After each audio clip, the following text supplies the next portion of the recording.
हमें आपकी दस्तयाबी चाहिए 2.5-3 घंटे की, और वो भी पहले 2-3 हफ्ते हर रोज़ चाहिए, फिर हमें अल्टरनेट डेज़ पे चाहिए, फिर ट्वाइस वीकली चाहिए, फिर वीकली चाहिए। और आप आएँ, हमारे साथ बातें करें, अपना होमवर्क लें, अपना लिटरेचर लें, आप चले जाएं। तो इस तरह करते हैं वो। आपका उनसे कभी आमना सामना नहीं होता, क्योंकि वो 1 to 1 बात करके अपनी चले जाते हैं। फिर कुछ होते हैं जो फैमिली के साथ आते हैं कि एक तरफ फादर बैठे हुए हैं, एक तरफ मदर बैठी हुई हैं, और बीच में लड़का बैठा हुआ है, बेटा बैठा हुआ है, या फिर इधर उसकी वाइफ बैठी है, या कोई और लोग बैठे हैं। तो हम उनको भी मशवरा नहीं देते एकदम कि आप इंडोर में आ जाएं। हम कहते हैं कि पॉसिबिलिटी है कि आपका इलाज आउटडोर में हो सकता है, कि अगर आप जिस जज्बे से आप आज यहाँ आए हैं, ये जज्बा बरकरार आप रखें। और उनको स्ट्रक्चर बता देते हैं, और उनके वालिदैन को स्ट्रक्चर बता देते हैं कि किस तरह आपने पार्टिसिपेट करना है और किस तरह आपके पेरेंट्स ने पार्टिसिपेट करना है। इसके अलावा कुछ हमारे पास वालिदैन आ जाते हैं जो कहते हैं कि जी हमारा बच्चा अभी 14 साल का है, 15 साल का है, और वो ड्रग्स लेना शुरू हो गया है, और वो पढ़ाई में बिल्कुल ख़राब हो गया है, लेकिन डरता है हमसे, ये कोई मुँह ज़ोर नहीं हुआ, हाथापाई नहीं करता, और अभी को वो बुरे गैंग में नहीं फंसा। तो हम उन्हें कहते हैं कि उसको भी लाने की ज़रूरत नहीं, बस आप आइए। उसको लाने की ज़रूरत नहीं, बस आप आइए। और इसको हम इनडायरेक्ट ट्रीटमेंट कहते हैं। इनडायरेक्ट ट्रीटमेंट के हम पेरेंट्स को कुछ बातें बताएंगे, और वो बातें सुन के पेरेंट्स जाके तो अपने बच्चे से करेंगे, अपने दूसरे बच्चों को साथ मिलाएंगे, वो भी आएंगे। तो बस मरीज़ नहीं आएगा, बाकी सब लोग आएंगे। और ऐसे लोग बहुत हैं कि जो एक छोटा सा ट्रीटमेंट कोर्स ही सीख लेते हैं कि जो अपने बच्चों को नशे से महफूज रखने के लिए ज़रूरी है। दुनिया भर में हर सेंटर का एक अपना स्पेसिफ़िक रेंज होता है। जैसे यहाँ पे स्पेसिफ़िक रेंज ये है कि जो इंडोर में पेशेंट्स होते हैं वो ज़्यादातर इनवेरिएबली घर से लाए जाते हैं मर्ज़ी के ख़िलाफ़, और ये वो लोग होते हैं कि जिनकी ज़िंदगी में बहुत ज़्यादा डेवस्टेशन होती है, ख़राबी होती है, और वो कुछ ऐसे रवैयों का मुज़ाहरा कर रहे होते हैं कि फ़ैमिली के हाथ खड़े हो जाते हैं। फैमिली उनको समझा बुझा रही होती है, पर वो सुन नहीं रहे होते।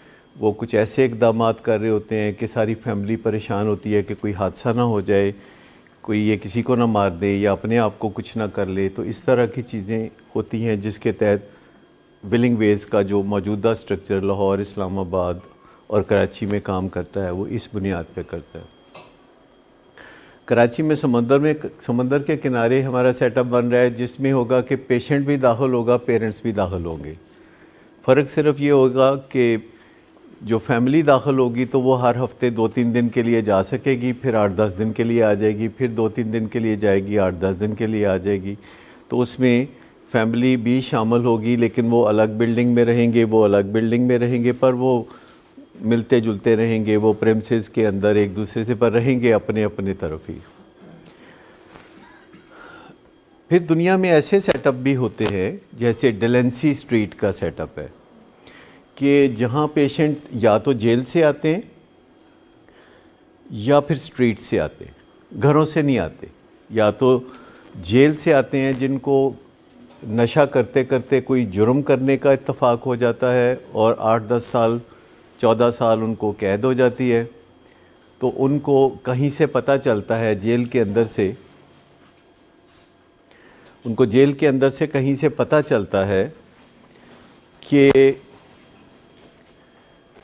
हमें जेल से अगर किसी सेंटर में भेज दिया जाए, जैसे डेलेंसी स्ट्रीट, तो हमें 14 साल की बजाय कोई 3 साल रहना पड़ेगा, और वो कैद की बजाय इलाज होगा, और उसमें हमें नशे से भी निजात मिल जाएगी, और हमें कुछ ना कुछ तालीम और रोज़गार के मौके भी मिल जाएंगे। तो वो अपना नाम लिखा देते हैं कि मैं चाहता हूँ अपनी ज़िंदगी को सुधारना, और मैं उस सेंटर में जाना चाहूँगा, जेल से शिफ्ट होना चाहूँगा उस सेंटर में सरकारी तौर पर। तो उसे बताया जाता है कि उसके लिए आपको अपने रवैयों में तब्दीली लानी पड़ेगी, आपको अपने रवैये ऐसे रखने पड़ेंगे, आपको जेल के अंदर ये क़वाइद व ज़वाबित पे अमल करना होगा, जेल के अंदर कुछ सोशल वर्क करना होगा, अपने रवैयों को बेहतर बनाना होगा, तो फिर आपको हम वहाँ शिफ्ट करेंगे और आपका जो नाम है वो हमने लिख लिया है और आपका जो नंबर है वो 473 है। तो 472 लोग जाएंगे तो फिर आ जाएंगे। तो वो ऊपर से लोग तेज़ी से शिफ्ट हो रहे होते हैं तो नंबर नीचे से ऊपर आ रहा होता है और एक दिन उनको कहा जाता है कि अब आपको हम वहाँ भेज सकते हैं, तो आप हमारे साथ मुआहदा कर लें कि वहाँ जाके आप अच्छे तरीके से इलाज कराएंगे और वहाँ से आप भागेंगे नहीं। अगर आप वहाँ से भागे, क्योंकि उसकी कोई चार दीवारी नहीं होती, 3.5 फुट की चार दीवारी है ऐसे सेंटर्स की जहाँ जेल से पेशेंट आते हैं, उसको कहते हैं कि देखो this is one time opportunity, एक दफ़ा इलाज होता है, यहाँ दोबारा इलाज नहीं होता, सिर्फ उस बंदे का एक दफ़ा इलाज होता है जो जेल से आता है। और अगर वो जेल से दीवार फलांग के चला जाए तो दोबारा उसका इलाज कभी भी नहीं होगा। और ये उनका तयशुदा फार्मूला होता है कि देखो अपने आप को काबू में रखना, दीवार फलांग के बाहर नहीं जाना। वहाँ वो आते हैं तो उनसे फिर सोशल वर्क कराया जाता है बहुत ज़्यादा, कभी फ़र्श साफ़ हो रहे हैं, कभी बर्तन मांजे जा रहे हैं, कभी किचन में खाना पका रहे हैं वो, प्लस थोड़ी बहुत क्लासें होती हैं उनको और उनको तरबियत दी जाती है। तो 3 साल में अगर कोई पढ़ लिख नहीं सकता तो वो पढ़ने लिखने के काबिल हो जाता है, कोई पढ़ा हुआ हो तो वो उससे आगे चला जाता है, कुछ हुनर सिखाए जाते हैं, कुछ कंपनियां हैं जिनमें उनको मुलाजमत का मौका मिलता है और वो अपनी ज़िंदगी जाके तो बाहर अच्छी गुजारना शुरू कर देते हैं हर का। कुछ स्ट्रीट से आते हैं कि वो आते हैं और एक जगह वेटिंग एरिया बना हुआ है जहां वो आके बैठते हैं, 2 4 5 लोग बैठे होते हैं। हस्पताल का अमला उनसे आके पूछता है कि आप कैसे आए, वो कहते हैं जी मैं आना चाहता हूँ, इलाज में आना चाहता हूँ। तो यूजुअली उनको ये कहा जाता है कि अभी जगह कोई नहीं है, जब जगह होगी तो फिर बताएंगे। तो कहते हैं हमें कैसे पता चलेगा? उनका आप आते रहना, अगर आप आते रहोगे तो किसी दिन हम आपको कहेंगे कि आ जाओ, कोई पक्का नहीं। तो वो स्ट्रीट से रोज़ाना कोई वक्त निकाल के वहाँ 2-3 घंटे वो गुजारते हैं उस बरामदे में और एक दिन कोई उनको कहा जाता है कि आप आ जाओ। अच्छा, वो भी होता है कि वन टाइम अपॉर्चुनिटी है, दोबारा नहीं मिलेगी। डॉक्टर मिमी सेल्बर्ट ने सबसे पहले ऐसे सेंटर्स का आगाज़ किया था 1970 में और वो भी दुनिया में है कि जितने कोर्ट के ज़रिए पेशेंट आते हैं वो थेराप्यूटिक कम्युनिटी में जाते हैं। ये जो डिलेंसी स्ट्रीट है ये थेराप्यूटिक कम्युनिटी नहीं है, एक थेराप्यूटिक कम्युनिटी सिस्टम है कि किसी बंदे ने जुर्म किया है, अदालत में पेश हुआ है तो उसको कहते हैं देखो तुम्हें 3 साल कैद हो सकती है, लेकिन अगर तुम चाहो तो तुम इस कैद से बच सकते हो। तुम ऐसे करो कि 100 दिन का इलाज करा लो और उसके बाद फॉलोअप में रहना और उसके बाद ये करना और उसके बाद वो रहना। तो वो माँ बाप के ज़ोर पे नहीं, माँ बाप की बजाय वो जो कोर्ट होता है वो उसके ऑर्डर के तहत होता है, जिसमें माँ बाप को भी लिख के देना होता है कि हमारी तरफ से भी कॉन्सेप्ट।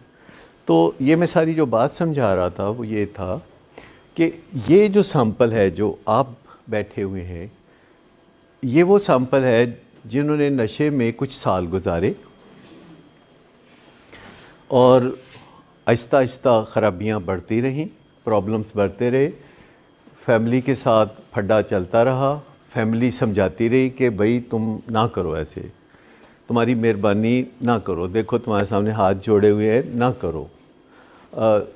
धमकियाँ भी दी कि तुम्हें बाज नहीं आते ना तो तुम्हें फिर हम घर से निकाल देंगे, तुम ना करो ये सब कुछ, तुम्हें हम आग कर देंगे, तुम्हें हम घर से निकाल देंगे, तुम्हें हम बिज़नेस से निकाल देंगे, तुम्हें हम यूं कर देंगे, और फिर रोना शुरू कर देते हैं, फिर गले लगाते हैं, फिर धक्का देते हैं। तो ये सिलसिला कुछ साल चलता रहता है। इसमें बीच में 2 बातें चलती रहती हैं कि तुम नशा छोड़ दो, और फिर कभी कभी ये बात चलना शुरू होती है कि तुम इलाज करा लो, नशा छोड़ लो, इलाज करा लो। वो कहता है कि नहीं मैं को पागल हूँ, तुम पागल हो, नशा तो दिल से छोड़ना होता है, जब मैंने छोड़ना होगा छोड़ दूँगा। एक्चुअली मेरा तो कसूर ही कोई नहीं है, सारा कसूर तो आपका है, आपने मेरी ज़िंदगी ख़राब की है, आपकी ये बात, आपकी वो बात, आपने मुझे ब्रोकन फैमिली दी, आपका ये मसला था, आपको यूँ था, आपको यूँ था, तो आपने ही मेरा बेड़ा गर्क किया है, मेरी ज़िंदगी तबाह करने के ज़िम्मेदार आप हैं। और वालिदैन बार बार ये सुनते हैं तो वो कहते हैं कि बार बार कह रहा है, ठीक ही कह रहा होगा, वो यकीन करने लगते हैं। फिर अगली स्टेज पे वो कहना शुरू होता है कि मैं बेचारा, मेरे अगर फलाना चीज़ हो गई होती मेरे साथ तो मैं भी ठीक होता, लेकिन मुझे ये ना मिला, मुझे वो ना मिला, मुझे प्यार नहीं किया, बचपन में प्यार नहीं मिला, मैं बेचारा। तीसरी चीज़ फिर वो कहता है कि अब बस जो मेरा बेड़ा गर्क करना था आपने कर दिया, अब मैं बेचारा हो चुका हूँ, बस अब मैं जैसे करना चाहता हूँ करूँगा, तो ख़बरदार जो आपने मेरे लिए कोई कदम उठाया इलाज का या किसी किस्म का, ख़बरदार जो आपने किया। और साथ ही एक चौथी बात कहता है जो कि सबसे ख़तरनाक है, और वो चौथी बात यह है कि वैसे अगले महीने मैंने नशा छोड़ देना है, मैंने सोचा है कि फ्रांस चला जाऊंगा, पेरिस चला जाऊंगा, नारोवाल चला जाऊंगा और वहाँ जाके मैं नशा छोड़ दूंगा। ये जो 4 बातें हैं इनको आप अलग अलग देखें और इन बातों को इकट्ठे देखें। अलग अलग ये है कि थोड़ा ही कोई कसूर है, तो आप लोगों ने मेरी ज़िंदगी बर्बाद की है। मुझे बताइए, आप में से कितने लोग हैं जिन्होंने एट वन टाइम और दी अदर वालिदैन को कहा कि सब थोड़ा कसूर है, सब थोड़ा। क्यों जी, कितने दफ़ा आप कुछ बता सकते हैं कि आपको ये कहते रहे, आपको सुनने का मौका मिला कि सब थोड़ा कसूर है, सब थोड़ा कसूर है, तो मैं बेचारा ते खबरदार जे तुसी कुछ कीता ते स्टे पुट, बिल्कुल कुछ नहीं करना, वैसे अगले महीने छड़ देना मैंने, ठीक है, अगले महीने। मुझे पता है कि मुझे ये नुकसान मेरी है। अब मुझे बताइए कि इन 4 बातों को आप कंबाइन करके देखें तो नेट रिज़ल्ट क्या निकलेगा। आप में से कोई मुझे बता सकता है फैमिली मेम्बर कि जब आप ये 4 बातें सुनते हैं, 1 2 3 4 4 बातें आप सुनते हैं तो नेट रिज़ल्ट आपका क्या निकलेगा। मैं एक दफ़ा फिर बता देता हूँ कि तुसी मेरा बेड़ा गर्क किया है, तुहाडे च कोई प्रॉब्लम है, कोई मैन्युफैक्चरिंग फॉल्ट है तुहाडे च, अब्बे ठीक नहीं आ रहे मार्केट च, ठीक है, तो तुहाडे च कोई है मसला, तो ਉਹਦੇ ਨਾਲ ਇਹ ਸਾਡੇ या तो कुछ तुसी कीता है, अगर तुसी कुछ ठीक किया होंदा तो साडा यह बुरा हाल ना होंदा। ये पहला है कि प्रोजेक्ट कर देना कि मैं नहीं, आप हैं सब जिम्मेदार। दूसरा कि मैं हुण हो गया बेचारा, मेरे नाल दे जिहड़े ने उन्हां दे 2-2 3-3 बच्चे हो गए ने ते मैं हालां वेले फिरन डिया, मेरे नाल दे डिप्टी कमिश्नर हो गए ने ते मैं हालां कुछ नहीं कर सकिया। तो आप कहते हैं कि अच्छा इसकी शादी कर देते हैं या इसको कोई कारोबार सा करा देते हैं ताकि इसकी ये जो फीलिंग है ना कि मैं को पीछे रह गया हूँ या मैं अपने दोस्तों से कमतर हूँ तो वो ठीक हो जाएगी। चलो इसको कोई गाड़ी ले देते हैं, चलो इसको यूँ कर देते हैं तो थोड़ा अच्छा फील करेगा। तीसरी बात वो कहता है कि ये पिछली 2 बातों को ज़रा आपने सुन लिया है ना गौर से, तो अब तीसरी बात ये है कि आपने मेरी ज़िंदगी में दखल नहीं देना, क्योंकि आपके दखल से मैं इस नतीजे तक पहुंचा हूँ। मेरा जो बेड़ा गर्क हुआ है तुहाडे कुछ कीतियां होया, हुण कुछ नहीं करना, हाथ बन लो पीछे, ठीक। तो चौथी बात वो कहता है कि वैसे मैं तुहानूं एवें ही तुहाडी इतलाह लई अर्ज़ कर रहा कि अगले महीने मैं नशा छड्ड देना है, उसके लिए मैं ये करूँगा या वो करूँगा। अब ये 4 बातों को अलग अलग अगर आप देखेंगे तो इसका मतलब कुछ और होगा, चारों को कंबाइन करके देखेंगे तो इसका मतलब कुछ और होगा। चारों को कंबाइन करके आप में से कोई मुझे बताए कि जब आपको ये 4 बातें कही जाएंगी, और इसमें से ख़ास तौर पर जो चौथी बात है वो छक्का है। चौथी बात जो है ना वो एक सही बाउंड्री के पार छक्का है। तो मुझे बताइए कि उसके बाद फैमिली क्या करेगी, और वो है लेट्स वेट। अगले महीने ये कहता है मैं छोड़ दूंगा, तो जिथे इन्ना इंतज़ार किया है, तो ये जो चौथी बात है combined with the earlier 3 things, चौथी बात ये कहती है कि देन लेट्स वेट। हाँ, कुछ कह रहे हैं ना मैं किधरे स्विट्ज़रलैंड जाके नशा छड़ देंगा, मेमा दे हथी मैं छेती नशा छड़ांगा, या कुछ इस तरह की बात करता है, तो आप तो चाहते हैं कि वो नशा छोड़ दे और वो कहता है अगले महीने, तो आप कहते हैं कि एडे फसाद च की पैने ते वेट करने अगले महीने का, अगला महीना, अगला हफ्ता, कल परसों या कोई ना कोई। ठीक, तो घर वालों की अपनी एडिक्शंस डेवलप हो जाती हैं। जब वो किसी नशे की बीमारी वाले मरीज़ के साथ रहते हैं तो घर वालों की कुछ अपनी नेचुरल एडिक्शंस पैदा हो जाती हैं, जिनको हम कहते हैं माइक्रो एडिक्शंस। वो माइक्रो एडिक्शंस क्या होती हैं? नंबर 1, एक्सपीरियंशियल अवॉइडेंस, कि ऐसे तजर्बात को अवॉइड करना शुरू कर देते हैं जिससे बेचैनी होती है। यानी घर वाले उन चीज़ों को अवॉइड करना शुरू हो जाते हैं जिनके नतीजे में बेचैनी पैदा होती है। मुझे बताइए कि अगर मेरे घर में एक नशे का मरीज़ है और मैं उन तजर्बात को अवॉइड करना शुरू कर देता हूँ जिसके नतीजे में मुझे बेचैनी पैदा होती है, तो ये तजर्बात कौन से हैं जिनको मैं अवॉइड कर रहा हूँ, जिनके नतीजे में मुझे बेचैनी पैदा होती है? मिसाल एक मैं ये देता हूँ कि मैं रात देखता हूँ 1:30 बजे, इंतज़ार मैं कर रहा था कि मेरा बेटा जो है घर नहीं पहुँचा, घर नहीं पहुँचा, घर नहीं पहुँचा। अब उसकी गाड़ी का हारन की आवाज़ आती है या गैराज में गाड़ी जाके तो सामने मारता है, तो मुझे पता चलता है कि बेटा जानी आ गए। तो अब मैं जो 4 घंटे से इंतज़ार कर रहा था, तो मुझे चाहिए ना उससे कोई बात करूं, तो मैं कहता हूं गैलरी से पीछे हट के मैं सो जाऊं, क्योंकि अगर मैंने इससे बात की तो इसने आगे से 100 बातें करनी है, तो ये आगे से कोई बातें मुझे सुनाएगा, तो ये तजर्बे से मैं बच जाऊं।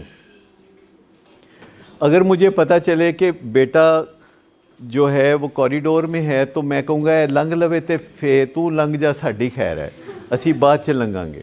तो ये जो अवॉइड करना है उस तजर्बे को, जो कि नाखुशगवार तजर्बा है, लगता है कि 2 घड़ियाँ चैन दियाँ लंघ रही हैं तो लंघ जान, तो बंदा कुछ ऐसे तजर्बात को अवॉइड करने लगता है। मिसाल के तौर पर आप ऊपर से देखते हैं वो नीचे नाश्ता कर रहा है 9 बजे बैठ के, तो आपको चाहिए कि नाश्ते के बाद जाके उससे बात करें कि बेटा कुछ अपने हालात पे गौर करो। तो आप कहते हैं कि चंगा भला माहौल है घर दा, ते इस माहौल नूं की डिस्टर्ब करना है। जब इस माहौल नूं डिस्टर्ब ना किया जाए, इस माहौल नूं इंज ही रहन दिता जाए। कल या परसों या जुमे वाले दिन मैं गल करांगा, जुमे वाला दिन वैसे भी मुबारक हुंदा है। कोई बहाने वो पोस्टपोन करेगा, तो इसको हम कहते हैं एक्सपीरियंशियल अवॉइडेंस। दूसरी चीज़ जो घर वालों को जो माइक्रो एडिक्शन होती है, एडिक्शन ही है ये भी, कि कोई ना कोई गल्लां करते रहना आदे बारे च, ए बड़ा भैड़ा, बड़ा कमीना है, बड़ा फलाना है। मतलब आपस में या जहाँ भी मौका लगे, जिस फोरम पे भी, जैसे हमारे पास आए हैं तो वो बड़ी तफसील से हमें बता रहे होते हैं कि वो क्या क्या करता है, और उसकी उनको बड़ी प्रैक्टिस होती है। वो उनको लगता है कि अच्छा हुण आ ही गया, तो फिर हुण ढिड तो कपड़ा चुक ही दिता है, तो फिर हुण जड़ियाँ गल्लां ने ना असी, वो बहुत ज़्यादा एक्सटेम्पोर एक तकरीर होती है उनकी जो कि चल रही होती है। तो वो ये कहलाती है जुगाली, इसको रूमिनेशन कहते हैं। जुगाली करते रहना, मियाँ बीवी आपस है तो आपस ही जुगाली करते रहना कि है की करता है, और वही बात जो 85 दफ़ा वो कर चुके हैं वो फिर एक दफ़ा करी जाते हैं कि ये यूँ करता है, ये यूँ करता है, और फिर मियाँ बीवी को यकदम ख्याल आता है तो वो कहते हैं सब तेरी वजह नाल है, ए तू लाडा नाल बिगाड़िया है, तो मैं तो कारोबार करना सा, तैनू घर दा ख्याल रखना चाहिए सी। और माँ कहती मैं तुहानू कहनी सा तुसी टाइम सिर घर आया करो, ए मुंडे मेरे को नहीं संभाले जा रहा है।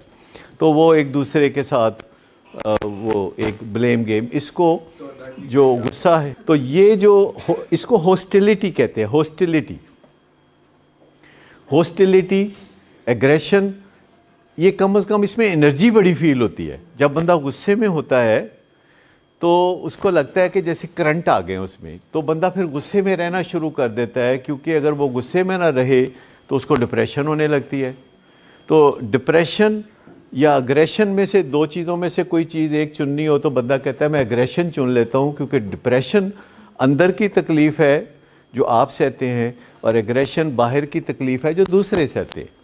तो आप कहते हैं कि चलो मुलाजमान झाड़ लेने, आपका दिल करता है कि चलो घर में कोई और बंदा है जो कि चुप करके बात सुन लेता है, दूसरा कोई बच्चा है तो उन्होंने झाड़ लेने आ, तो हॉस्टिलिटी और अग्रेशन आ जाती है। इसी तरह ये भी एक माइक्रो एडिक्शन है कि चेहरे पे गुस्सा पाई रखना है, मतलब बस कोई नहीं चलता लेकिन गुस्सा रखना है चेहरे पे, मतलब चलता कोई नहीं बस। और माइक्रो एडिक्शन में से चौथी माइक्रो एडिक्शन है कि उसके बारे में ये फतवा देते रहना कि एने नहीं ठीक होना, एने नहीं ठीक होना, एने नहीं सुधरना। और ये माइक्रो एडिक्शन बाज़ औक़ात जो इलाज में बच्चा होता है तो हमें पता चल जाती है कि उनके माँ बाप के मुंह से ये फ़िक्रे निकल रहे हैं, तो हम उनको कहते हैं कि नहीं ये एक एडिक्शन है, ये जो नेगेटिव अप्रेज़ल है इसको हम कहते हैं कि नेगेटिव अप्रेज़ल है। नेगेटिव अप्रेज़ल का मतलब है कि एक मैनेजर अपने सबॉर्डिनेट के बारे में उसकी फ़ाइल पे लिख रहा है कि एने कभी नहीं सुधरना, हालांकि आप कभी भी किसी मैनेजर के हाथों फ़ाइल में ये लिखा हुआ नहीं देखेंगे। अगर ग्रेड 19 का कोई अफसर ग्रेड 17 के अफसर की फ़ाइल पे कुछ लिखेगा तो क्या ये वो फ़िक्रा लिखेगा कि इसने कभी नहीं सुधरना? कोई लिखेगा, क्योंकि फ्यूचर रिलेटेड फ़िक्रा कोई अफसर अपने मातहत के बारे में नहीं लिख सकता कि फ्यूचर में क्या होना है। बहुत सारे लोग आपके सामने बदल जाते हैं, नौजवान होते हैं तो कुछ और करते हैं, 50 साल के होते हैं तो कुछ और करते हैं, फिर हाजी घर आते हैं तो हाजी साहब हो जाते हैं तो कुछ और करते हैं, तो लोग बदलते रहते हैं, कभी अच्छे के लिए कभी बुरे के लिए लोग बदलते रहते हैं। लेकिन माँ बाप जिनकी शदीद तमन्ना होती है कि ये सुधर जाए, वो बार बार ये फ़िक्रा बोलते हैं कि एने नहीं सुधरना, एने इंसान नहीं बनना। उसके लिए बड़े बड़े शानदार फ़िक्रे उन्होंने बना के रखे होते हैं कि एने नहीं ठीक होना, एने रुलना है, अखीर ते एने जेल जाना है। मतलब है वो घर में बैठ के तो एग्रेशन भी निकल रही होती है, साथ नेगेटिव अप्रेज़ल हो रहा होता है कि एने कभी ठीक नहीं होना। एक ऐसा बंदा ये बात कह रहा है कि जो अपना बाजू कटवा सकता है इस बात के बदले में क्या ठीक हो जाए, पर ज़बान से जब वो ये कहता है तो उसको पता नहीं कि वो एक मुंह से ये बात करता है तो दो कान ये बात सुनते हैं, और उसके दिल में, माँ बाप के दिल में फिर ये एक मनफी अकीदा बन जाता है कि ये नहीं सुधरेगा। तो ये भी एक माइक्रो एडिक्शन है जिससे कि निजात पाने की ज़रूरत है। फिर एक चीज़ होती है मास्किंग। मास्किंग का मतलब ये है कि दिल में कुछ और ऊपर से कुछ और। आप मास्किंग करना शुरू कर देते हैं कि दिल में कुछ और होता है तो ऊपर कुछ और होता है, और इरादा कुछ और है, कह कुछ और रहे हैं, धमकियां कुछ और दे रहे हैं, दिल में कुछ और है। तो धमकियों के साथ चलना, ज़िंदगी का मास्किंग कर कर के चलना, ये भी एक माइक्रो एडिक्शन है। अच्छा, एक एडिक्शन होती है शॉर्ट टर्म सॉल्यूशंस की। शॉर्ट टर्म सॉल्यूशंस जो हैं बड़ी तेज़ी से करते हैं पेरेंट्स, ये भी एक माइक्रो एडिक्शन है कि घर में नौजवान ने कोई शीशा तोड़ दिया है ना, तो घर वालों की ख्वाहिश होगी कि फौरी तौर पर नया शीशा लग जाए। ये इसमें बड़ी एफिशिएंसी है कि अगर उसने कोई गाड़ी को डेंट डाल दिए हैं, कोई गाड़ी के शीशे तोड़ दिए हैं, तो शाम से पहले पहले उसको ठीक कराना है। और ये जो यानी फौरी के फौरी करने वाले काम हैं, जिससे हालांकि मुझे ये बताइए कि अगर कोई पेशेंट घर में एग्रेशन का मुजाहरा करता है और डाइनिंग टेबल का शीशा तोड़ देता है या कोई और शीशे तोड़ देता है और शीशे बिखर जाते हैं और उसके बाद सब जो है इधर उधर हो जाते हैं, तो मुझे बताइए कि आपके ख़्याल में उन शीशों को फौरी तौर पर रिमूव करके नए शीशे लगाने चाहिए या 2-4 दिन वो ऐसे ही रहने देने चाहिए? कि अगले दिन उसका वो मूड नहीं होगा जिस मूड के तहत उसने शीशे तोड़े हैं, और अगले दिन वो जब आएगा तो कहेगा कि ये जो मंज़र है ये सारा मैंने क्रिएट किया था, तो वो ख़ुद साफ़ करने की कोशिश करेगा। उस दौरान एक अद्धा शीशा लग भी जाएगा उन्होंने, और उसको समझ लग जाएगी कि ये मैं, क्योंकि जो किया है अपना वो उसके सामने मंज़र के तौर पर रहना चाहिए।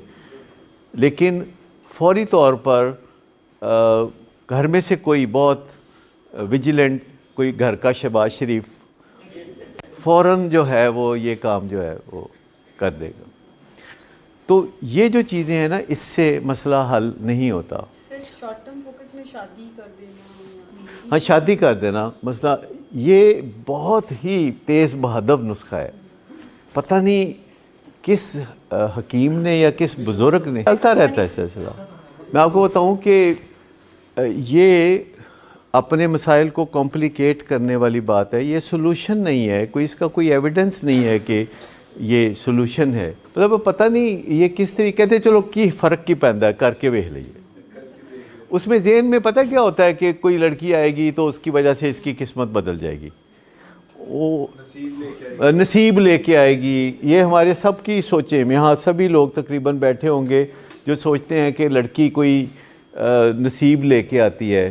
देखिए, फ़ितरत तो लेमन टर्म है, साइंस फ़ितरत को नहीं मानती, साइंस आदत को मानती है, साइंस जीन्स को मानती है।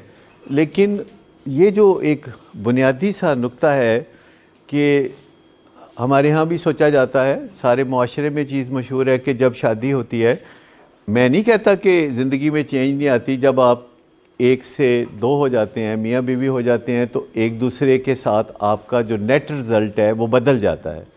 इसे नसीब नहीं कहते, इसे कहते हैं कि दोनों की अलग-अलग कारकर्दगी क्या थी और दोनों की मिली जुली कारकर्दगी क्या है। ये एक सिंपल सी बात है। लेकिन वो कहते हैं कि बंदा जो गरीब था तो ये अमीर हो जाएगा, और ये बीवी के नसीबों की वजह से होगा, और औलाद मर्द के नसीबों की होती है, और ये सारे जो चीज़ें हैं ये इनसे वैसे करें, शादियां करें, लेकिन इलाज के तौर पर शादी ना करें। वैसे करें, ज़रूर करें शादी, 1 करें, 2 करें, जितना दिल करे करें, लेकिन इलाज के तौर पर शादी ना करें।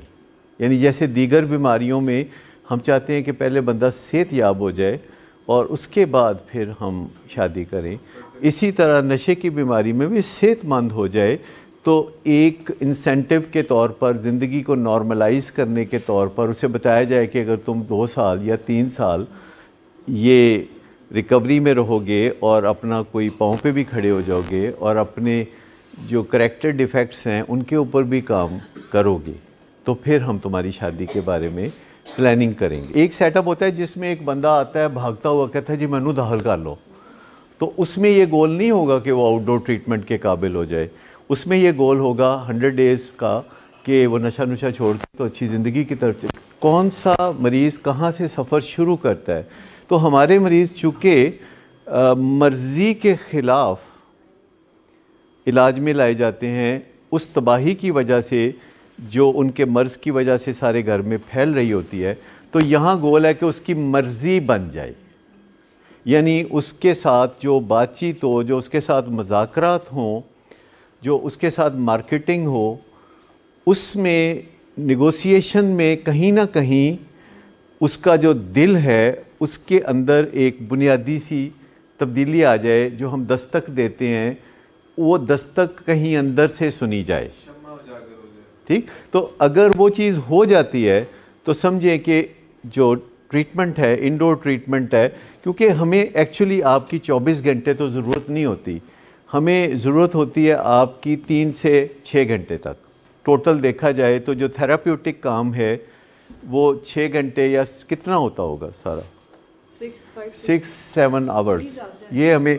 और अगर कोई आउटडोर से आता है तो हम कहते हैं कि आपको 6-7 घंटे की भी ज़रूरत नहीं, आपको तो 2.5-3 घंटे और प्लस रास्ते में जो आने जाने का जो टाइम है वो ख़र्च होगा।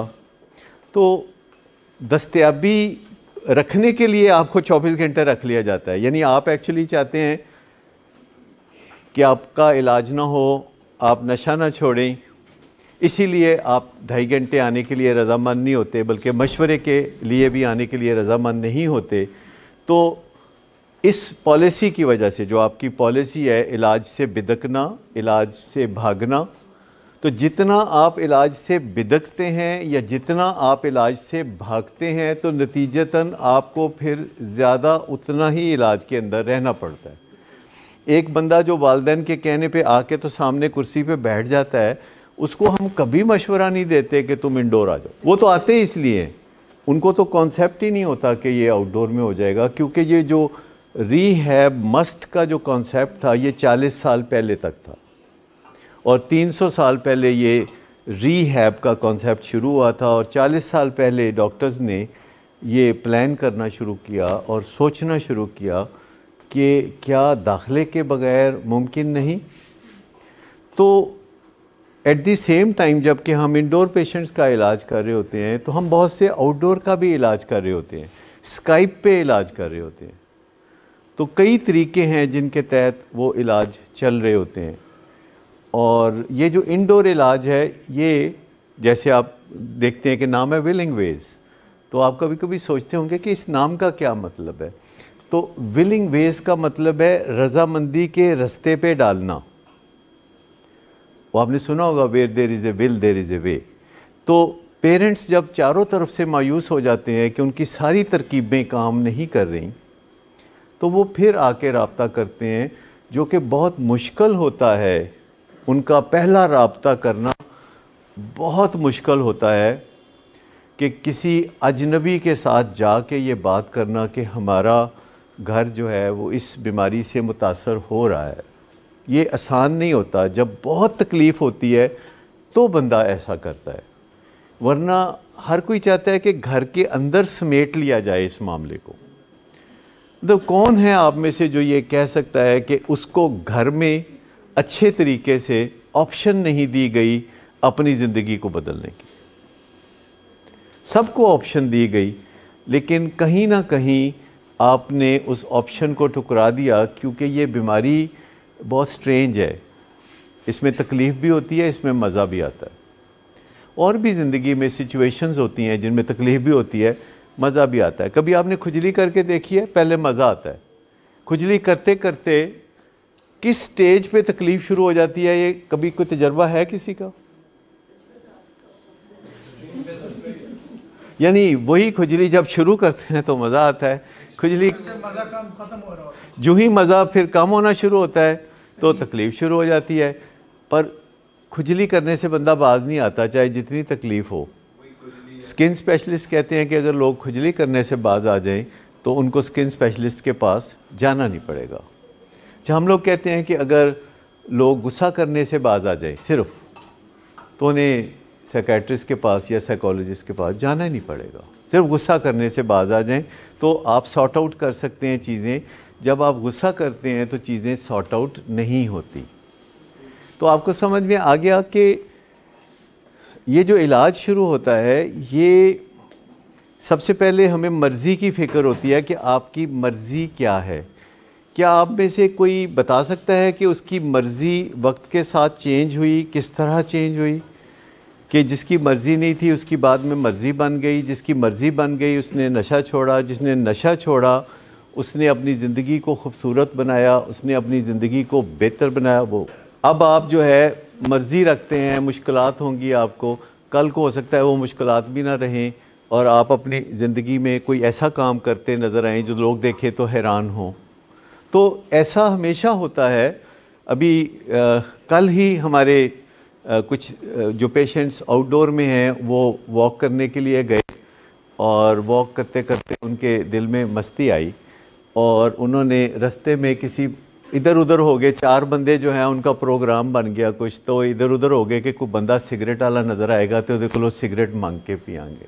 अब जब उन्होंने ये किया तो मैं ये जो वाक़या सुना रहा हूँ कि उसमें तकरीबन सब ने ही बाद में मुझसे रब्ता करके कहा कि बहुत तकलीफ़ हुई है, वी आर सॉरी, हमें बहुत शर्मिंदगी है। जिन्होंने नहीं किया था उन्होंने भी फ़ोन करके कहा डॉक्टर साहब बहुत धमाका हो गया है। मतलब हर बंदे ने अपने अपने पॉइंट ऑफ व्यू से मुझसे रब्ता करके इसके ऊपर बात की। जिन्होंने नहीं किया था उन्होंने भी की, जिन्होंने किया था उन्होंने घरों जाके फ़ोन किया कि मेरा दिल घबरा रहा है, मैनू हरेकी हो रहा है। तो मतलब ये है कि ये है वो चेंज जो कि आहिस्ता आहिस्ता आते आते आ जाती है। और सबका ख्याल था कि NRO मिलना चाहिए, तो मैंने कहा नहीं NRO नहीं मैंने देना। देखिए इन चीज़ों पे जब डायलॉग शुरू हो जाता है और उसमें गुस्सा नहीं होता और आप अपने मफरूज़े बदल देते हैं। यानी अगर आपका ये ख्याल है कि क्योंकि आपका बड़ा अरसे से ये ख्याल है कि ऐना ठीक होना ही नहीं, तो ये ख्याल जो है बहुत ख़राबी पैदा करता है। असल में ख्याल ये होना चाहिए कि ये भी ठीक होना चाहता है पर इसके अभी कमज़ोरी है इसके अंदर। जैसे कोई बंदा अगर ओवरवेट होता है तो आप सोच सकते हैं कि वो अपना वज़न लूज़ नहीं करना चाहता, वो वज़न लूज़ करना चाहता है पर वो पराठे छोड़ नहीं सकता और वो मिठाई खाना छोड़ नहीं सकता। ये नहीं है कि वो वज़न कम नहीं करना चाहता, वो वज़न कम करना चाहता है। हमें ये जो साइंटिफिक नोशन है इस पे बिलीव करना चाहिए। एनएलपी कहती है कि हम तमाम इंसानों की नीयत अच्छी होती है। अब कई आप में से शायद डिसएग्री करें, लेकिन एनएलपी ये फ़र्ज़ करती है कि तमाम इंसानों की जो नीयत है वो अच्छी होती है। अब मुझे बताइए कि जो बंदा नशा करता है उसकी अच्छी नीयत क्या होती है? सुकून। सुकून की नीयत होना कोई बुरी बात है? ठीक। जो बंदा रुपया चोरी करता है उसकी नीयत क्या होती है? पैसे कमाना या बनाना, उसमें कोई बुराई। लेकिन तरीक़ेकार जो है, तयशुदा तरीक़ेकार है, वो गलत है। तरीक़ेकार गलत है, लिहाजा वो उसको हमें देखना पड़ेगा और उस बंदे से बात करनी पड़ेगी। आप में से कोई है जिसका हस्पताल में बहुत दिल लगता है? पेशेंट्स की बात कर रहे हैं। जो पेशेंट्स होते हैं वो उनको कोई कड़वी दवाई दी जा रही होती है, कोई टीका लगाया जा रहा होता है, कोई ऑपरेशन किया जा रहा होता है, तो हस्पताल दिल लगाने की जगह नहीं है। ये जगह है अपनी ज़िंदगी को सही रुख पे लाने की। क्या आपको लगता है, मैं आप सब से चाहूँगा कि आप सब दुआ भी करें और ख़ास तौर पर इसे कहें भी कि ये अपने दिल को किसी तरह लगा ले। इसके लिए बेहतरी है कि ये अपने दिल को लगा ले और अपने इलाज को अच्छी तरफ ले जाए कि आप मुझे आउटडोर में आते हुए नज़र आएं। लेकिन जितना आप ये भाग दौड़ करते हैं उतना आउटडोर में जाने का इम्कान ख़राब होता है ना। मुझे बताइए कि अगर मैं आज आपको देखते हुए कि आपका दिल नहीं लग रहा, आप भाग भाग जाते हैं, तो मैं कहता अच्छा चलो करो, आ जाना करना, तो मुझे बताएं कि आप क्या सीखेंगे इससे? इस तरह तो फिर इंस्टीट्यूशन ही ख़राब हो जाता है ना, जो आपकी सबकी खिदमत करने के लिए। तो आपको लगता है कि आप अपने दिल को समझाएंगे? और अगर आपको कोई मुश्किल हो, वैसे मैंने एक हल तजवीज़ किया है जो आपके फ़ायदे के लिए है कि आपकी वॉक बहुत बढ़ा दी जाए। हालांकि आपके अब्बा कह गए थे नदी वॉक बंद कर दो। मैं कहा नहीं, ये मसले का हल नहीं है। मसले का हल है कि इनकी वॉक 10 गुना बढ़ा दी जाए। अच्छा, वैसे मैं आपको बताऊं कि जब लोग घर जाते हैं ना, यहाँ से जब घर जाते हैं तो घर में भी दिल नहीं लगता, घर में भी दिल नहीं लगता। ये दिल के साथ कोई मसला है नहीं। जो घर जाते हैं ना तो वो ऊपर जाके ना अलहदा कमरे में बैठ जाते हैं। घर वाले कहते हैं थल्ले आ जा, बैठ के साढ़े नाल हंस खेड खाना खा। बहुत ज़्यादा आसानियाँ हो सकती हैं आपकी ज़िंदगी में अगर आप अपने इलाज के अंदर मगन हो जाएं। मगन होने से मुराद ये है कि आप फुल कंसंट्रेशन अगर आप अपने इलाज पे देना शुरू करें तो 100 दिन पलक झपकते में गुजर जाएंगे। लेकिन अगर आप रोते पीटते टाइम गुजारेंगे तो 100 दिन 500 दिन की तरह हो जाएंगे। और जितना जो है ये भाग दौड़ करने की कोशिशें होती हैं, जब किसी नशे के मरीज़ का कोई इलाज नहीं होता जी, हाँ, तो वो क्या होता है, ओवरडोज क्या होता है?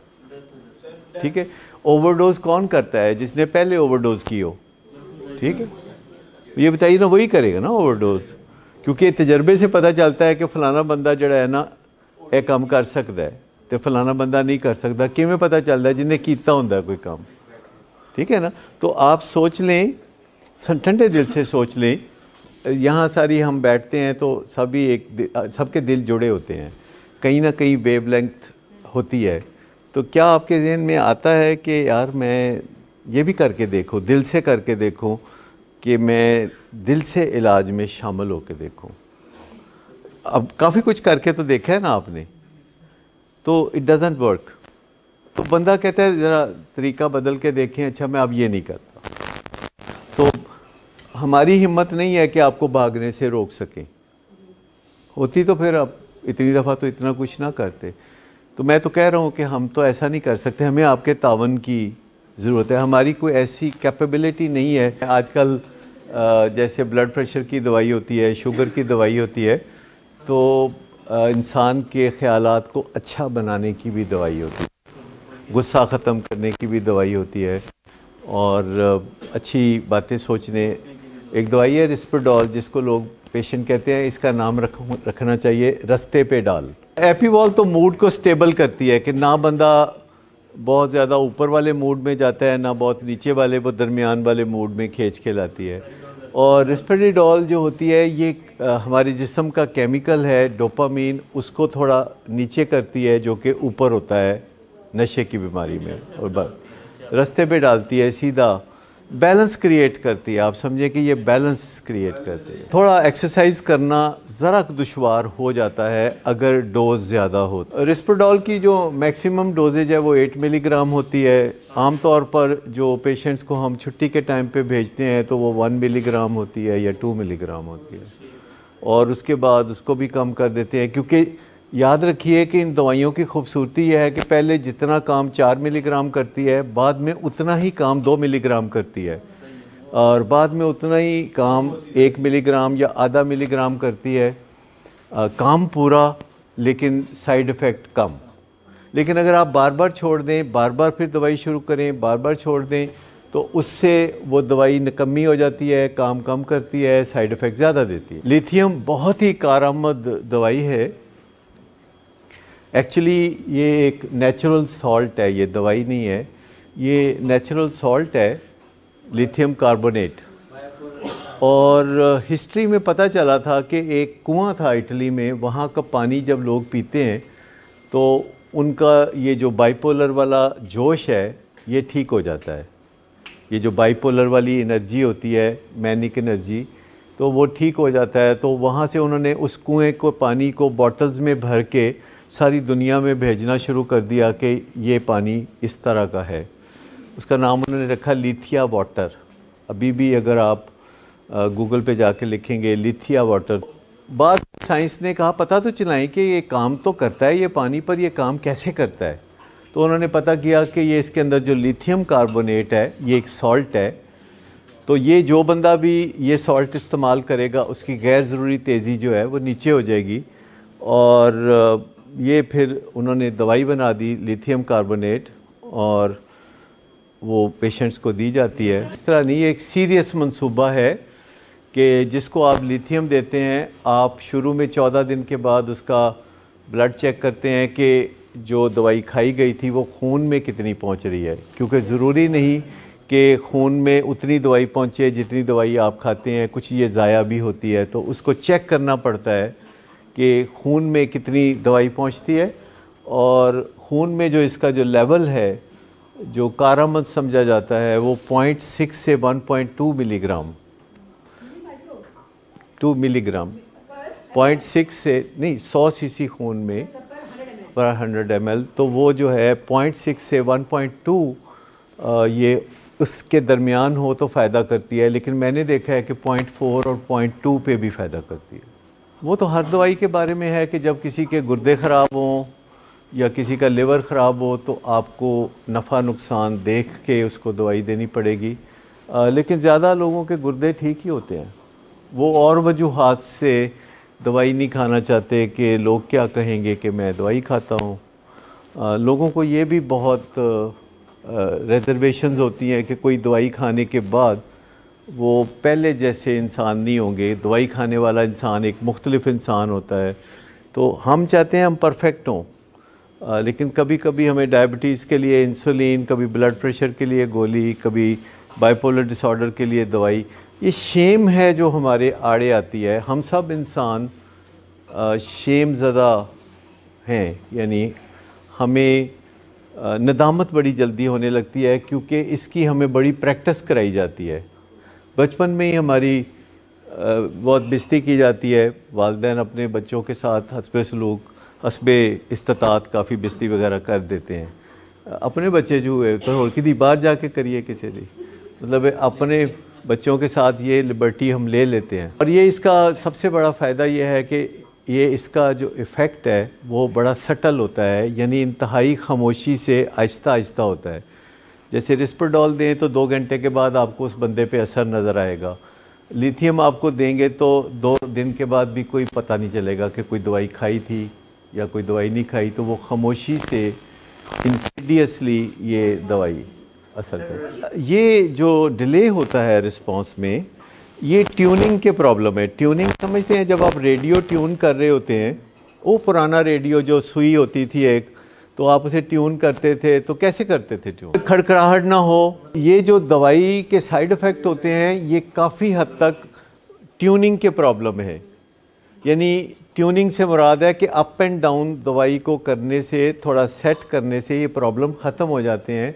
कि जैसे आप कह रहे हैं कि डिलेड रिस्पॉन्स होना और उतनी चुस्ती चालाकी ना होना, क्योंकि पेरेंट्स अपने बच्चों को बहुत तवाना देखना चाहते हैं, हंसते खेलते हुए देखना चाहते हैं, चुस्त देखना चाहते हैं, लेकिन जब वो ये दवाइयाँ इस्तेमाल करते हैं तो वो उतने चुस्त नज़र नहीं आते, तो पेरेंट्स का दिल बुझ जाता है। मेमोरी पे भी बज़ाहिर कुछ असर होता है, लेकिन मेमोरी को तेज़ किया जा सकता है। जैसे वज़न बढ़ता है तो उसको ठीक किया जा सकता है।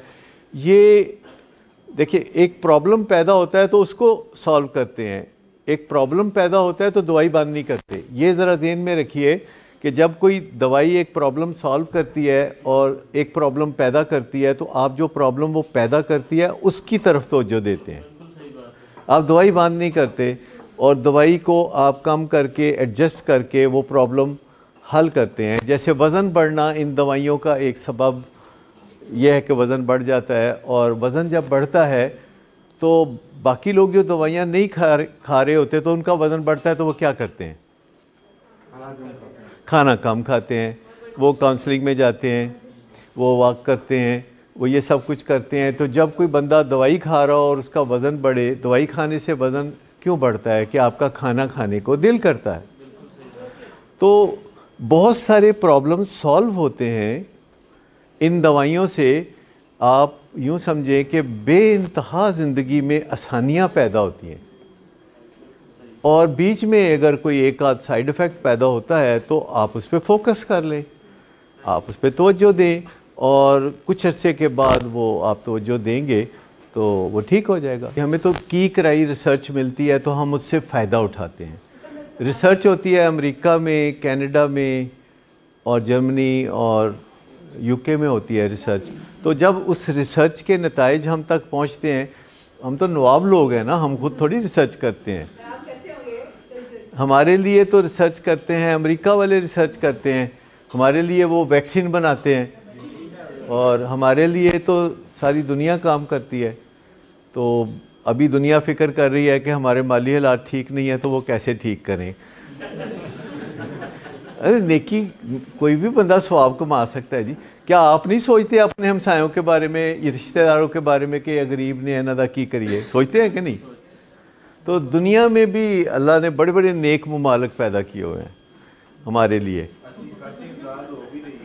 हो जाती है कभी कभी, हम बदतमीज़ी करके इमदाद ख़राब कर लेते हैं, फिर वो वापस कहते हैं कड्डो साढ़े पैसे। कई दफ़ा हम आगे से बदतमीज़ी करते हैं ना। देखिए, ये रिसर्च यहाँ से, या हम रिसर्च नहीं करते, लेकिन हमारे काम में से इवॉल्व करती हैं चीज़ें। जैसे टच एंड गो मीटिंग एक होती है। अच्छा, अब आप को तजर्बा सबको है टच एंड गो मीटिंग का? सबका तजर्बा है, लेकिन टच एंड गो मीटिंग बड़ी थेराप्यूटिक होती है, और अब दुनिया में, अमेरिका में भी ये टच एंड गो मीटिंग्स का स्ट्रक्चर डेवलप हो रहा है। और लेकिन ये ओरिजिनली हमने किया था। लेकिन ये जो 3 फोल्ड ट्रीटमेंट आप कह रहे हैं, जिसे ट्रायंगुलर कहते हैं हम, या स्टेक होल्डर्स मीटिंग कहते हैं, हम कहते हैं स्टेक होल्डर हैं हम सब, यानी नफ़ा नुकसान है आपका, और आपका नफ़ा नुकसान है, और हमारा नफ़ा नुकसान है। इस प्रोजेक्ट में जब हम इकट्ठे होते हैं, 3 पार्टनर्स इकट्ठे होते हैं जैसे भी, तो हम सब को नफ़ा नुकसान का सामना होता है। और अगर हम 3 कभी बैठते ही नहीं इकट्ठे, जैसे वो एक कहानी आपने सुनी है ना, शेर बकरी और घास को इकट्ठा नहीं करना। क्यों नहीं इकट्ठा करना? क्योंकि उसमें शेर बकरी खा जाएगा, नहीं तो बकरी घास खा जाएगी, तो ये मसले होते हैं। तो लेकिन शेर बकरी और घास को इकट्ठा कर देना, तो यहाँ वो जो चीज़ है, जैसे शेर हैं, पहले पता क्या होता था कि हम पेरेंट्स से मिलते थे, और पेरेंट्स से मिलके हम उनको कहते थे कि ऐसा करें, ऐसा ना करें, ऐसा करें, ऐसा ना करें। तो बाद में पेशेंट हमारे पास आके कहते थे कि आपने हमारे वालिदैन को प्लस्तर कर दिया है, पता नहीं क्या क्या कहते थे, ब्रेन वॉश कर दिया है, प्लस्तर कर दिया है।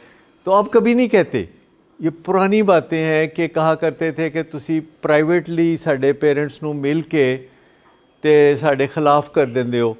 तो हमने कहा कि नहीं, पेरेंट्स को कैसे खिलाफ किया जा सकता है औलाद के, ये पॉसिबल ही नहीं है। बच्चे करते हैं। ये कहा करते थे कि प्लस्तर का लफ्ज़ को यूज़ करते थे, कभी कहते थे लेंटर डाल दिया, तो पता नहीं क्या क्या टर्म्स थी। तो अब नहीं कहते, अब उनको पता है कि कभी हम पेरेंट्स को कह रहे होते हैं कि आप ये बात ना किया करें, कभी हम पेशेंट्स को कह रहे होते हैं कि देखो लिहाज करो, ਤੁਹਾਡੀ मेहरबानी।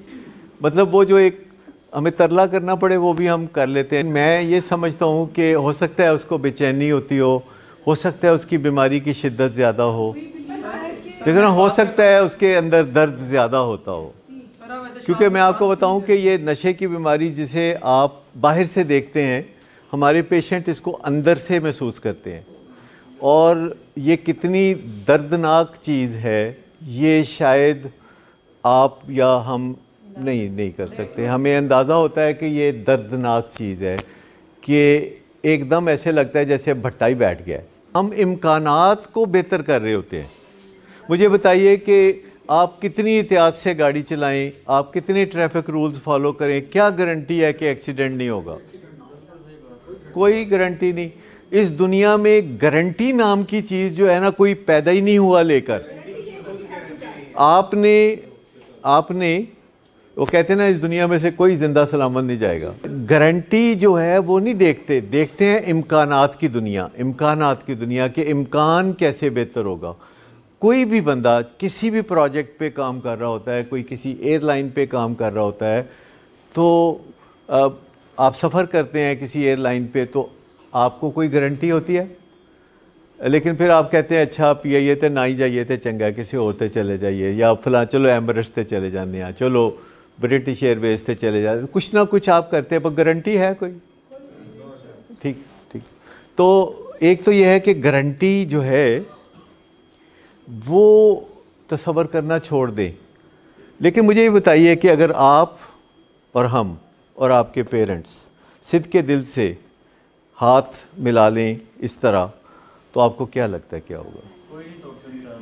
क्या होगा अगर हम सब अपनी तवानाइयों को जोड़ लें, यानी हम, आप और आपके पेरेंट्स? मुझे बताइए कि जब ये ट्रायंगुलर सिनर्जी इकट्ठी हो जाए तो फिर क्या प्रॉब्लम रहेगा? क्योंकि आपके सारा कुछ ठीक हो जाएगा ना। तो हम आपको हमेशा कहते हैं कि देखें, घरों में आप जो रिश्तों का तकद्दस है, जो रिश्तों का मज़ा है, वो सारा महसूस करना शुरू कर दें, क्योंकि बहुत अरसे से आपने रिश्ते का मज़ा कोई नहीं उठाया। मुझे नहीं लगता कि आप में से किसी ने पिछले 1 साल में, पिछले 6 माह में रिश्ते का लुत्फ़ उठाया। आप फिर क्या बाहर दर जाते हैं, दोस्तों के दर पे जाते हैं। आप कहाँ गए हुए थे वो जहाँ से फिर यहाँ पहुँचे? वो 10-12 दोस्त इकट्ठे किए हुए थे। वो किस लिए इकट्ठे किए हुए थे? सिर्फ इसलिए कि घर के रिश्तों का मज़ा जो है वो नहीं आ रहा था। वरना आप क्यों 10-12 लोगों को इकट्ठे करके तो वो पार्टी कर रहे होते? तो ये बंदा दर की जो ठोकरें हैं, इनको छोड़ के सीधा अपने घर में अपने बहन भाइयों के साथ, माँ बाप के साथ, बीवी बच्चों के साथ। देखिए, कोई भी बंदा जो शाम को सीधा घर नहीं जाता, समझे वो दर की ठोकरें खाने जाता है।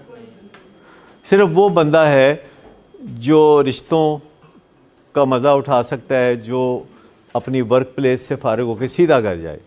उसके बाद जहाँ जाना है फिर चला जाए, पर प्रायोरिटी उसकी जो है क्लियर होनी चाहिए कि वर्क प्लेस से सीधा घर। तो उसका मतलब है कि वो अपने रिश्ते का लुत्फ़ उठा रहा है। तो ये आप सोचिए कि पिछले 6 माह में, या पिछले 2 साल में, या पिछले 5 साल में क्या आपने रिश्तों का मज़ा उठाया? बीवी का और खामद का, या बच्चों का और माँ बाप का। ये सुलगते रहते हैं, ये दुखते रहते हैं। अगर आप इनका लुत्फ़ नहीं उठाते तो ये न्यूट्रल नहीं हो जाते, ये तकलीफ़देह हो जाते हैं। अगर इनका मज़ा नहीं तो फिर इनका तकलीफ़ है जो कि आप सहते हैं। क्यों जी, लिखी पढ़ी गल है ना, कित्थे गए? लिखी पढ़ी गल है ही है ना। अब मुझे बताइए, आपके चेहरे पे माशाल्लाह जो अब रौनक आती है, हंसते हैं आप, तो अच्छा लगता है। पहले आप दुखी दुखी होके इधर उधर बैठे होते थे, अब बताइए कैसा, हाँ कैसा लगता है अब आपको?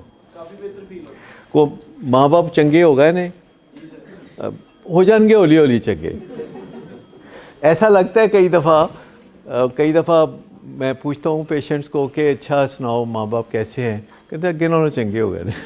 ये रेगुलर फिक्रा है जो मुझे सुनने को मिलता है, कहते हैं अगे नालों चंगे हो गए ने। मैं कहा जी कमाल है, आफरीन है तुहाडे ते। यानी ये कभी भी नहीं कहते कि जी वो तो चंगे ही सान, या मैं ही सान जड़ा है। औलाद भी अच्छी ही होती है, तभी तो इंसान उनके इतने लाड देखता है।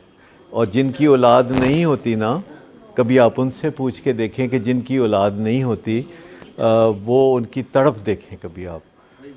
औलाद भी बहुत प्यारी चीज़ होती है, माँ बाप भी बहुत प्यारे। ये रिश्ते हैं जो कि आपके इंजॉयमेंट के रिश्ते हैं, जो कि इंसान इन रिश्तों को इंजॉय करता है, दूसरे जानदार इन रिश्तों को इंजॉय नहीं करते। परिंदों का कोई रिश्ता नहीं होता, दरिंदों का कोई रिश्ता नहीं होता। ये प्रिविलेज सिर्फ इंसानों का है कि उनके रिश्ते होते हैं। और वो इंसान और भी खुशकिस्मत होते हैं कि जिनके जो पक्के रिश्ते होते हैं, इसके अलावा वो रिश्ते डेवलप करते हैं। कुछ लोगों में रिश्ते डेवलप करने की अनकैनी एबिलिटी होती है, वो गैरों को अपना बना लेते हैं। जैसे वर्क प्लेस होती है तो लोग आम तौर पर वर्क प्लेस को कोई तकलीफ़ दे जगह समझते हैं, लेकिन हमें लगता है कि मेरे सबसे ज़्यादा जो प्यारे दोस्त हैं मेरे साथ काम करने वाले लोग हैं, कि कोई 20 साल से कर रहा है, कोई 25 साल से, कोई 30 साल से, कोई 10 साल, कोई 5 साल, लेकिन उन्हीं के रूप में आपको सच्चे हमदर्द भी नज़र आने लगते हैं, दोस्त भी नज़र आने लगते हैं। लेकिन आप देखिए कि आपके अपने घर वाले तो बहुत ही क्वालिफ़ाई करते हैं कि उन्हें आप दिल के वो कोई ख़ास वाली जगह जो है उस जगह बिठा के रखें। क्या आपने कभी सोचा कि ये इंजॉयमेंट हम नहीं कर सके पिछले कुछ अरसे के साथ? जो मत्थे लगे को भैड़ी गल की तो भैड़ी गल सुनी, ये कोई मज़ा तो नहीं है ना। और फिर जब हमारे ये रिश्ते इस तरीके से फीके या कड़वे हो जाते हैं तो फिर हम बहुत दर दर की ठोकरें खाते हैं। फिर लोगों के पास जाके हम बेबसी से उनका सहारा तलब करते हैं, जो कभी हमें थोड़े हमारी झोली में कुछ डाल देते हैं और कभी वो कुछ भी नहीं डालते। जी, थैंक यू वेरी मच।